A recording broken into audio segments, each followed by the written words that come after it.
Batman in the DCU. This is the topic that DC fans keep bringing up practically every week. Ever since James Gunn took on the role of co-CEO of DC Studios alongside Peter Safran, folks have been eager to know whether Robert Pattinson's Batman is part of the DCU or not.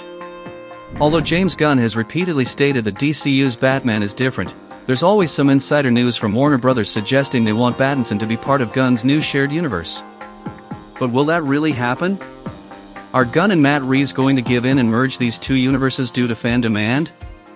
Well, this time Matt Reeves himself responded, and Andy Muschietti, who directed The Flash and has been rumored to helm Batman, the Brave and the Bold, also clarified this once and for all in an interview. So stick with me until the end of this video to find out the definitive answer. Will the Batman be part of the DCU? I'm about to tell you. What's up, guys? Welcome to Comic Chronicles. The Batman was a huge hit at the box office, with Matt Reeves directing and Robert Pattinson starring, raking in nearly $800 million. This success pushed Warner to want more films and even series set in this universe. Hence came The Penguin, the miniseries that focuses on how Penguin rises to power as Gotham's crime boss, and once again, this universe hits the mark with a fantastic production. The Penguin was nominated for 3 Golden Globe categories and won 1. Colin Farrell took home Best Performance by an Actor in a Limited Series, Anthology Series, or Motion Picture Made for Television.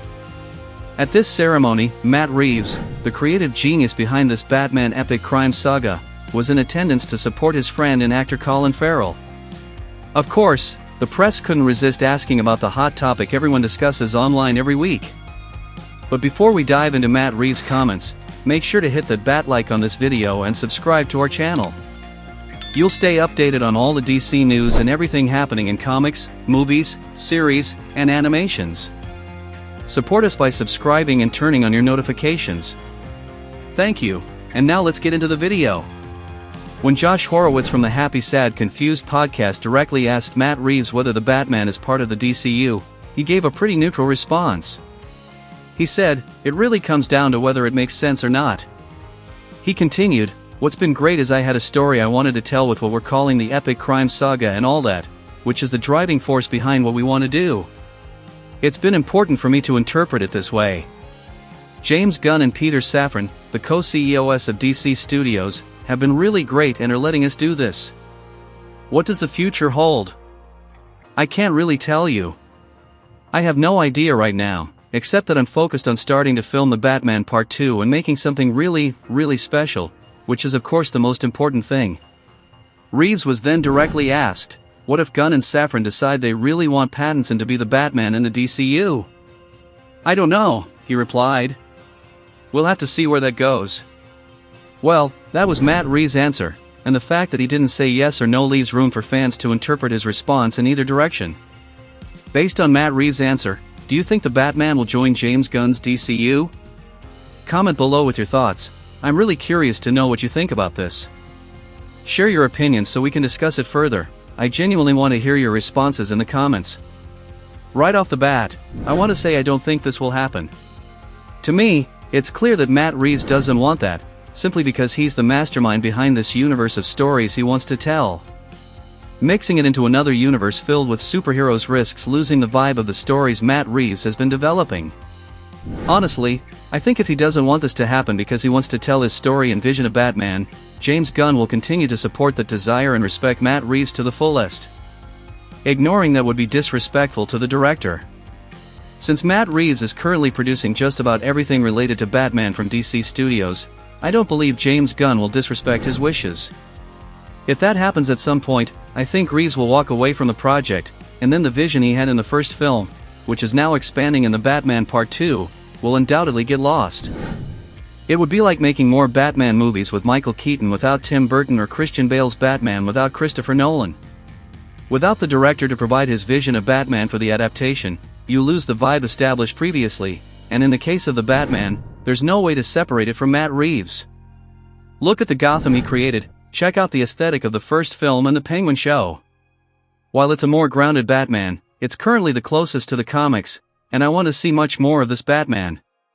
In the DCU, I want a 100% comic-accurate Batman in live action.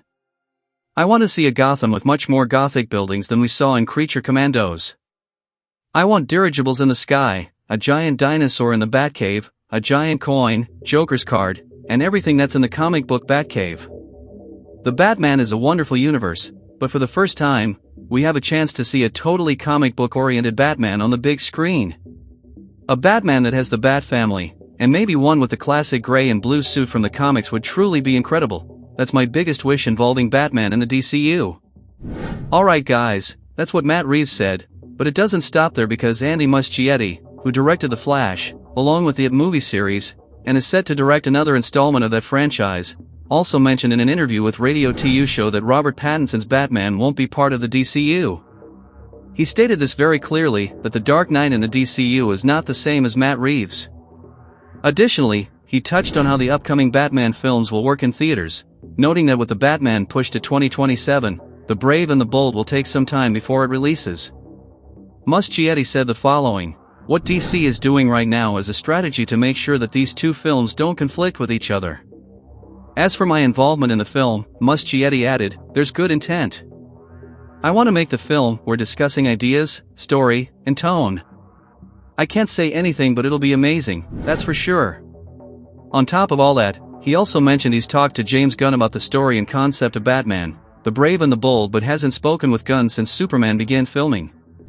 So folks, with that, it's more than confirmed. The Batman in the DCU, which we caught a glimpse of in Creature Commandos, is a different Batman. The downside to all this is that we won't see The Brave and the Bold anytime soon, since the Batman Part 2 won't come out until 2027. However, I believe it's possible for Batman to make brief appearances in other DCU projects, like the Clayface movie. I think it will be hard not to include Batman in Clayface. If he already made a brief appearance in Creature Commandos, then it's very likely he might show up at some point to face Basil Karlo. Of course, despite these statements, the debate about the Batman joining the DCU won't end until they cast an actor to play the Caped Crusader in the DCU. Regarding Andy Muschietti's comments, it might seem odd that he hasn't spoken more with James Gunn since Superman started filming, but perhaps this lack of a new conversation is due to scheduling conflicts, especially with Muschietti being involved in a series production of it while Gunn is also busy filming Peacemaker Season 2. I believe if Muschietti were no longer directing Batman, there would have been a conversation about it, and since the film doesn't have a script ready, as James Gunn himself said, it makes sense that nothing will kick off anytime soon. Thanks a lot for hanging out with me in this video. Comment below with your thoughts. Do you want to see a Batman in the DCU that's truly comic accurate? Or would you prefer Robert Pattinson's Batman to team up with the new Superman? Write your thoughts in the comments. Hit that subscribe button and join our channel.